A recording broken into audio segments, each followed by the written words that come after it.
Hi guys, তো আজকে CSP operator আমাদের কাজ করছিলাম। মোটামুটি 3টের দিকে প্রিন্টারটা ডিস্টার্ব হয়, তো আমরা কাস্টমারকে কমপ্লেন ডকেট করে দিই। কাস্টমার বলতে এখানে আমাদের ইপসনের যে কাস্টমার কেয়ার সার্ভিস সেন্টার আছে, তো সেখানে করার পর আমাদের ইঞ্জিনিয়ার এসছেন। ঠিক আছে, তো ইঞ্জিনিয়ার এসছে দেখে আমার জেরক্স মেশিনের পাম্প বা প্রিন্টারটি খারাপ হয়ে যায়। তো পাম্প এবং প্রিন্টারটি চেঞ্জ করে দেওয়া হয় এবং দেখতে পাচ্ছেন নতুন পাম্পটি আনতে চলে গেল ইঞ্জিনিয়ার।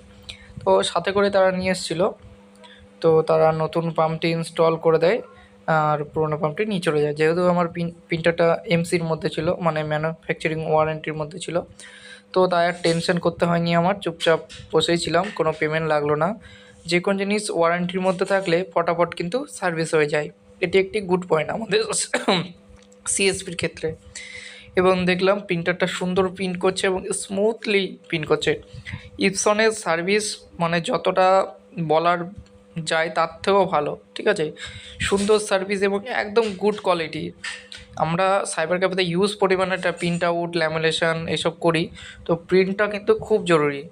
ঠিক আছে, তো ইপসন কিন্তু খুব বেটার সার্ভিস দিয়ে থাকে এই মুহূর্তে, এবং প্রিন্টারটা একদম স্মুথলি চলে। এবং উনি বলে গেলেন যে এই যে কাজ করে দিয়ে গেলাম, টাইম টু টাইম সার্ভিস করবেন এবং ধুলো ঢুকতে দেবেন না। ঠিক আছে, তা ওনার সাথেও কয়েকটা কাজের ব্যাপারে কথা বলছিলাম।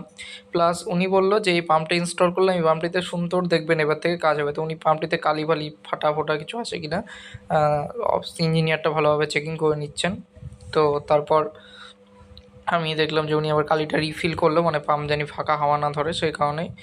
দেন তারপর আমি কাজগুলি করছিলাম।